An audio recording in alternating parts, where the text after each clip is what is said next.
സ്നേഹമുള്ളവരെ, ക്രിസ്ത്യാനോ റൊണാൾഡോയോട് മാധ്യമപ്രവർത്തകൻ ചോദിക്കുന്നുണ്ട്, അമ്മയോട് വലിയ സ്നേഹമാണല്ലേ? എപ്പോഴും അമ്മ കൂടെ തന്നെയുണ്ടല്ലേ? മാധ്യമപ്രവർത്തകനെ നോക്കി പുഞ്ചിരിച്ചുകൊണ്ട് റൊണാൾഡോ ഉത്തരം പറഞ്ഞു, എന്നെ വളർത്തിയത് എൻ്റെ അമ്മ ജീവിതം ത്യജിച്ചുകൊണ്ടാണ്.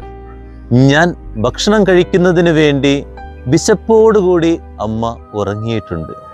ആദ്യമൊന്നും ഞങ്ങൾക്ക് പണമുണ്ടായിരുന്നില്ല. ഞാൻ ഫുട്ബോളിൽ പ്രവേശിച്ചപ്പോൾ സാധനങ്ങൾ വാങ്ങുന്നതിന് വേണ്ടി അമ്മ ആഴ്ചയിൽ 7 ദിവസം ക്ലീനിങ് ജോലിക്ക് പോയിട്ടുണ്ട്.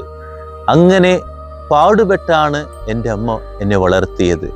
ആ അമ്മയ്ക്ക് എനിക്ക് കൊടുക്കാവുന്ന ഏറ്റവും വലിയ സമ്മാനം സ്നേഹിക്കുക, അമ്മയുടെ കൂടെയാവുക. ഇതാണ് യഥാർത്ഥ സ്നേഹം. സ്ഥാനമാനങ്ങൾ, പണം, ഉയർച്ചകൾ ഉണ്ടാകുമ്പോൾ വളർത്തിയവരെ, അതുപോലെ കൈപിടിച്ചവരെ മറക്കുന്നവരാണ് നാം. അങ്ങനെ ആകാതിരിക്കാം. ചേർത്ത് പിടിക്കുന്ന വ്യക്തികളായിട്ട് നമുക്ക് മാറാം. ജപമാല മാസമാണ്. ദൈവം നമുക്ക് നൽകിയ സമ്മാനമാണ് പരിശുദ്ധ കന്യകാമറിയം.